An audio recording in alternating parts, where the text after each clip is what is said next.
بسم اللہ الرحمن الرحیم۔ وطن سے محبت ہماری فطرت میں ہے۔ نبی پاک صلی اللہ علیہ وآلہ وسلم بھی اپنے وطن سے بے حد محبت رکھتے تھے۔ مکہ چھوڑتے ہوئے آپ صلی اللہ علیہ وآلہ وسلم نے سرزمین مکہ کو مخاطب کر کے کہا تھا کہ زمین مکہ تو مجھے دنیا کی سب زمینوں سے زیادہ محبوب ہے۔ اگر مجھے یہاں کے رہنے والے نہ نکالتے تو میں یہاں سے کبھی نہ نکلتا۔ اور جب مدینہ کو آپ صلی اللہ علیہ وسلم نے اپنا وطن بنایا تو مدینہ جب قریب آتا تھا سفر سے واپسی پر تو آپ اپنی اونٹنی کو ایڈ لگاتے، تیز کر دیتے۔ پہلی وحی کے موقع پر آپ صلی اللہ علیہ وآلہ وسلم کو لے کر جب سیدہ خدیجہ ورقہ بن نوفل کے پاس گئی، اس موقع پر انہوں نے یہ کہا تھا کہ کاش میں اس وقت جوان ہوتا، کاش میں اس وقت آپ کی مدد کر سکتا جب یہاں کے لوگ آپ کو نکال دیں گے۔ آپ صلی اللہ علیہ وآلہ وسلم کو اس بات پر بڑی حیرت ہوئی کہ کیا وہ مجھے یہاں سے نکال دیں گے، یعنی وطن کو چھوڑنا پڑے گا، اور یہ وطن کو چھوڑنا بڑا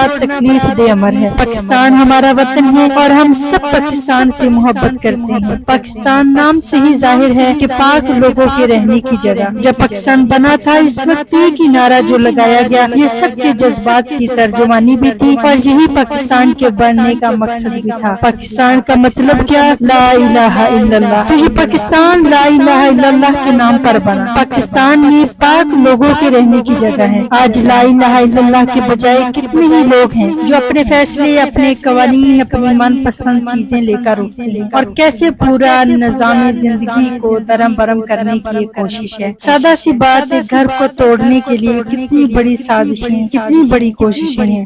وہ گھر پاکستان ہو یا خاندان کا گھر ہو، وطنی عزیز پر اور کس طرح سے پاک اور مقدس رشتے کو توڑنے کی جو کوشش ہے، جو سازش ہے، ہمیں ضرور اسے سمجھنا چاہیے۔ یہ تیشہ انسانی زندگی پر چلایا جا رہا ہے، یہ تیشہ رشتوں پر چلایا جا رہا ہے، یہ دراصل ہماری وطن پہ چلایا جا رہا ہے، یہ دراصل ہماری ملت کو اکھاڑا جا رہا ہے۔ یہاں ہزاروں ایگزامپل ہیں، ہزاروں نعرے ہیں۔ پاکستان کا مطلب تو دیکھیے، ایک مقصد کے لیے وجود میں آیا تھا اور ہم سب نے اس مقصد کو نہیں چھوڑنا، اپنے رب کی طرف لوٹنا ہے۔ خطا کار ہی صحیح، گناہ گار ہی صحیح، اس کی رحمت کے امیدوار ہیں۔ ہم نے آسمان والے کی طرف دیکھنا ہے، اس کے فیصلوں پر یقین رکھنا ہے۔ یہ دھرتی اس کے فیصلوں پہ جاری کرنے کے لیے ملی تھی۔ یہ دھرتی اس لیے وجود میں لائی گئی تھی کہ ہم سب اپنے رب کی مانیں گے، اپنے رسول کے پیچھے چلیں گے۔ یہ دھرتی ہمیں اس لیے ملی تھی کہ ہم اپنے آپ کو ہر طرح کی غلامی سے، ہر طرح کی قید سے چھڑا لیں گے۔ جتنی قربانیاں دی گئی وہ کسی اور کی پرستش، کسی اور کی عبادت اور کسی اور کی اطاعت کے لیے نہیں دی گئی تھی۔ کھانا، رہنا، سہنا تو انڈیا میں بھی ہمیں وہی ملتا تھا، وہاں بھی زندگی گزارنے کے ساز و سامان موجود تھے، آج بھی موجود ہیں، لیکن یہ ہجرتیں اللہ تعالیٰ کے لیے ہوئی تھی، قربانیاں اس کے لیے دی گئی تھی۔ مت بھولیے گا، نسلوں کو بھولنے نہیں دینا۔ ہماری بقا کا راز لا الہ الا اللہ میں ہے۔ اگر لا الہ الا اللہ نہ رہا تو ہم بھی ایسے ہی باقی نہیں رہیں گے۔ سچ کہا تھا اقبال نے، قوم مذہب سے ہے، مذہب جو نہیں تم بھی نہیں، جذب باہم جو نہیں محفل انجم بھی نہیں۔ لوٹ چلیے رب کی طرف، رب کے پیغام کی طرف، رب کے کلام اس کے قرآن کی طرف۔ اس نے ہمیں زندگی گزارنے کے طور طریقے، راستے بتائے ہیں۔ ہم نے اپنی نسلوں کے ہاتھوں میں قرآن تھمانے کے لیے جو کام کیا ہے، الحمدللہ